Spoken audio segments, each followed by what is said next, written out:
The rain hammered against the windows of my cabin like angry fists demanding entry. I'd been living alone in these woods for 3 years now, ever since the divorce left me hollow and seeking solitude. Tonight felt different somehow, the storm more violent, the darkness deeper. I was brewing coffee when I heard it, a soft whimpering sound barely audible over the thunder. At first, I thought it was just the wind playing tricks. But there it was again, pained, desperate. Grabbing my flashlight and coat, I stepped into the deluge. The beam cut through sheets of rain until it found her, a figure huddled against an oak tree, soaked and trembling. As I approached, she lifted her head, and my breath caught. She was human, mostly. Auburn hair plastered to her face, delicate features, but unmistakably animal ears pressed flat against her skull. A bushy tail, matted and muddy, wrapped protectively around her body. Her clothes, if you could call the torn fabric that, clung to curves that made my mouth go dry despite the circumstances. "Please," she whispered, voice raw. "Just for tonight." "I won't. I can't go any further." Something in her golden eyes, fear mixed with a fierce will to survive, made my decision instant. "Come on. Let's get you inside." She stumbled, and I caught her, feeling how cold her skin was, how her whole body shook. She tensed at my touch, instincts clearly screaming danger, but she let me guide her toward the cabin. Inside, I sat her by the fireplace and grabbed towels, blankets, anything to warm her. "What's your name?" "Kira," she said softly, accepting the towel I handed her. Her fingers brushed mine, deliberate or accident, I couldn't tell, but electricity sparked between us. "I'm Owen. You're safe here, Kira. I promise." She studied me with an intensity that made me feel exposed, as if she could see every regret, every lonely night I'd endured in this self-imposed exile. Then slowly, she nodded. I heated soup while she dried off in the bathroom. When she emerged wearing my oversized shirt, nothing underneath, I realized with a sharp intake of breath, she looked impossibly vulnerable and beautiful. The shirt barely reached mid-thigh, and I forced my eyes away from the curves beneath. "Thank you," she said, settling on the couch with the soup bowl. Most humans would have reacted differently. To what? Someone needing help? I sat across from her, maintaining respectful distance. "That's just being decent." Her laugh was bitter. "Decent is rarer than you think." We talked as the storm raged outside. She spoke little about herself, just that she'd been traveling, got caught in the weather. But her eyes kept finding mine across the fireplace, and each time, something unspoken passed between us. "Just tonight," she'd said. But as I watched her fall asleep on my couch, something told me tonight was only the beginning. Morning arrived with unexpected sunshine, as if the storm had been a fever dream. I woke on the armchair where I'd kept watch, neck stiff, to find Kira already up, standing at the window. The light transformed her. Her hair, now dry, cascaded in auburn waves down her back. Her ears, fox ears, I realized fully now in daylight, twitched at every forest sound. That magnificent tail swayed gently as she shifted weight from foot to foot. "You stayed," she said without turning. "Watching over me. You were hurt. Exhausted." She faced me then, and the gratitude in her expression made my chest tight. "The storm's passed. I should go." "Should you?" The words escaped before I could stop them. "At least stay for breakfast. Then decide." Her smile was small but genuine. "Breakfast sounds nice." She insisted on helping despite my protests. We moved around my small kitchen in a surprisingly comfortable dance, me scrambling eggs, her slicing fruit with delicate precision. Her presence filled spaces I hadn't realized were empty. "You live alone," she observed. "Not a question. 3 years now. It's peaceful." "Lonely," she corrected gently, those golden eyes seeing too much again. I couldn't deny it. Sometimes. You? Always. The single word carried such weight that I stopped cooking, turning to her. She stood close, closer than I'd realized. My kind, were not accepted easily. Too human for the wild, too wild for humans. That sounds exhausting. It is. Her hand rose, hesitating, then touched my arm. The contact sent heat through me. You're different, Owen. Why? Because you make me feel alive again, I thought. Because I haven't cared about another person's well-being in years. Because when you look at me like that, I forget why I chose solitude. Maybe I'm tired of being alone too, I said instead. Something shifted in her gaze, understanding, recognition, desire. She stepped closer, and I could smell her now, pine and rain and something uniquely wild. Her hand slid up my arm to my shoulder. Kira. My voice was rough. You offered shelter, she whispered. But what if I don't want to leave? Before I could respond, she kissed me. It was tentative at first, testing, but when I responded, pulling her closer, tasting her, she melted against me with a soft sound that made me instantly hard. The eggs burned. Neither of us cared. We stumbled toward the couch, hands exploring, rediscovering what it meant to want someone. Her tail wrapped around my leg possessively. My fingers tangled in her hair, careful of her sensitive ears. Tell me to stop, I managed between kisses. Don't you dare, she breathed, pulling my shirt, her shirt, over her head. Outside, birds sang and sunshine warmed the forest. Inside, we generated our own heat, two lonely souls finding unexpected solace in each other's arms. Days blurred into a week. Kira stayed.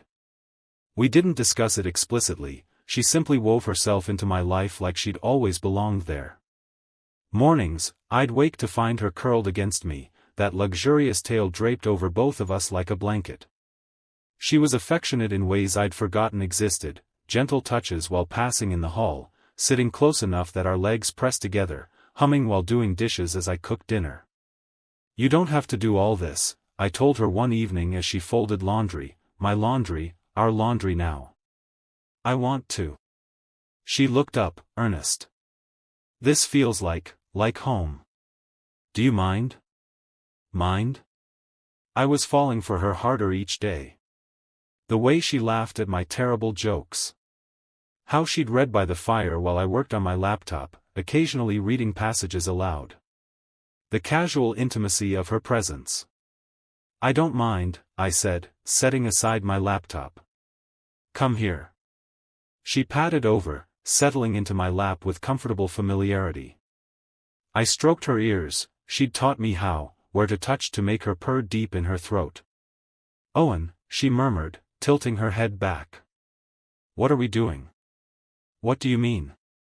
This. She gestured between us. I'm not human. Not fully. What happens when? I kissed her quiet. I don't care what you are. I care about who you are. Her eyes glistened. You mean that? Every word. She kissed me then, deep and passionate, conveying everything words couldn't.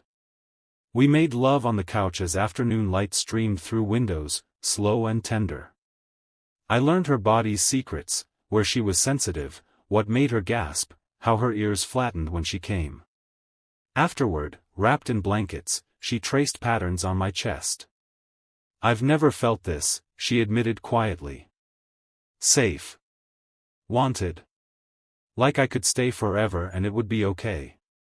It would be more than okay. I caught her hand, bringing it to my lips.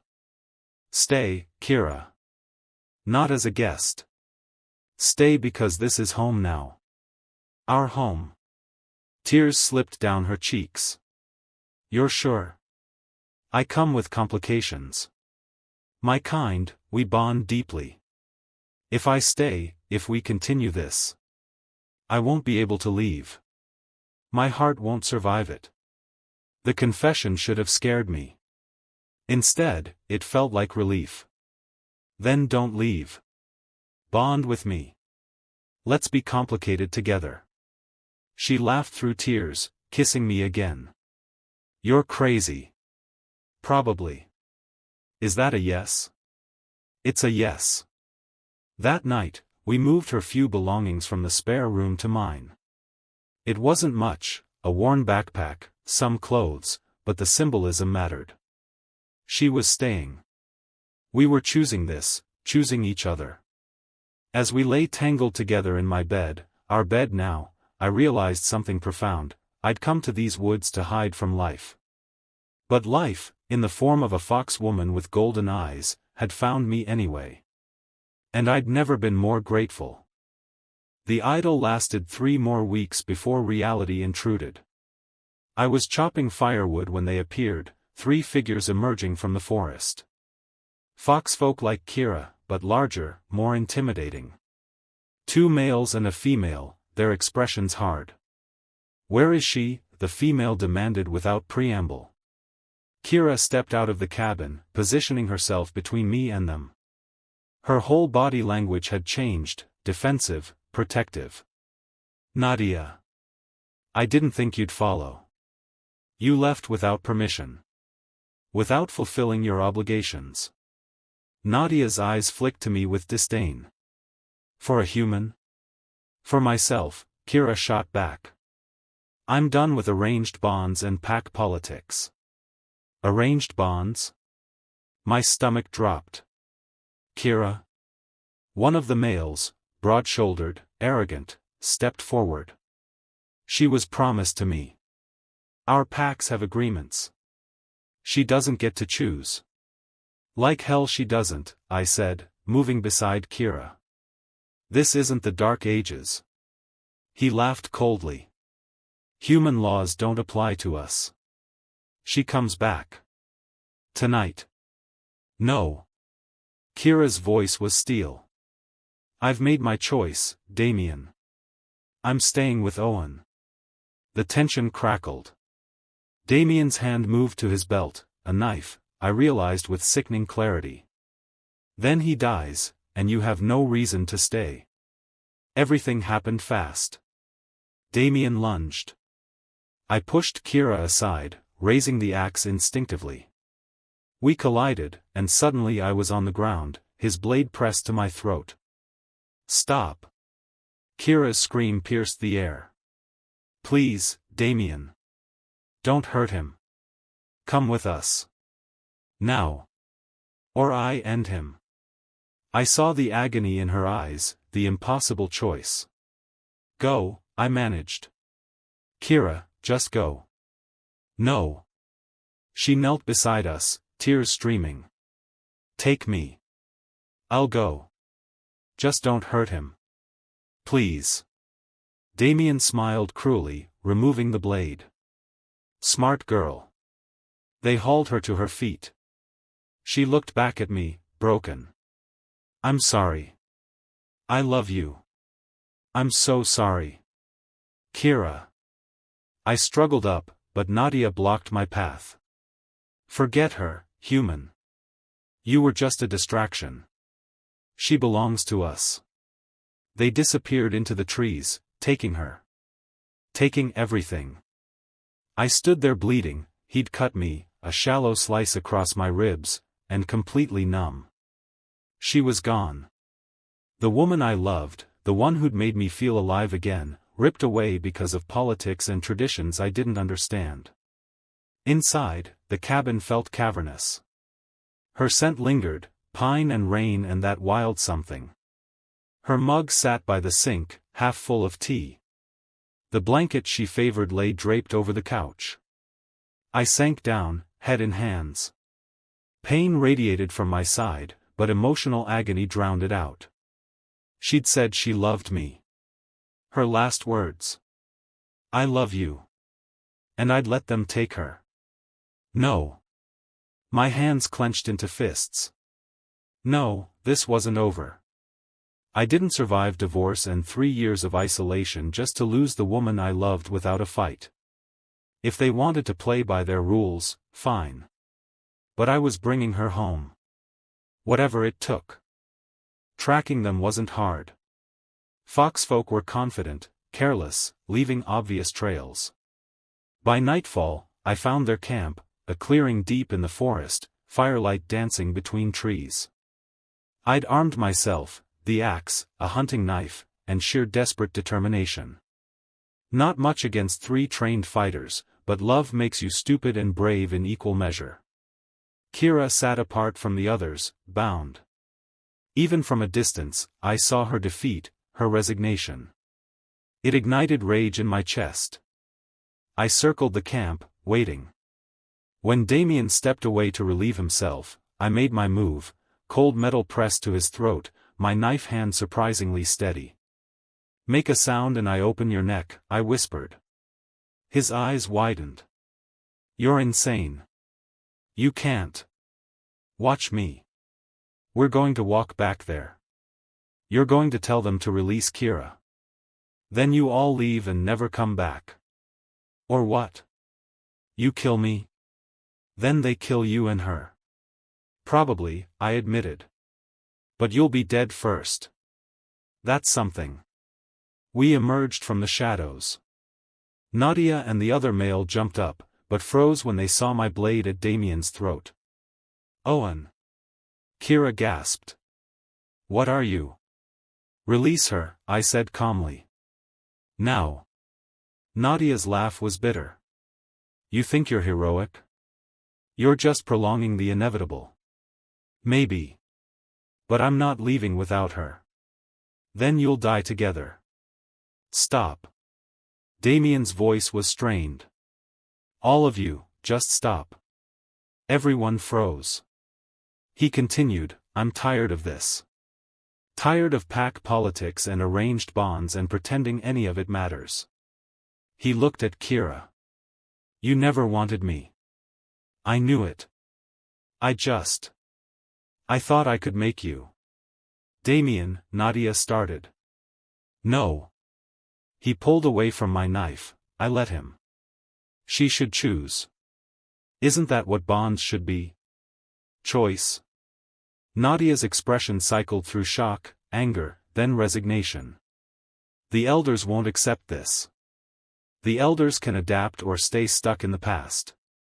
Damien nodded to Kira. "Go. Be happy. That's all any of us really want." The other male cut her bonds. She ran to me, and I caught her, holding tight enough to bruise. She was trembling, crying, kissing my face, my neck, anywhere she could reach. "You came for me," she sobbed. "You crazy, wonderful human. You came. Always," I promised. "I'll always come for you." We left them there, 3 foxfolk figuring out their own futures. The walk back felt eternal, but Kira never let go of my hand. Home. The word meant something different now. Not a place to hide, but a place to live. To love. That night, wrapped in each other, she whispered against my skin, "I didn't think I could feel at home, until I found you." "You gave me more than shelter," I replied. "You gave me a reason to live again." Outside, the forest whispered its approval. Inside, 2 souls, one human, one not quite, built their future together, one heartbeat at a time. What started as kindness became love. And neither of us wanted to escape.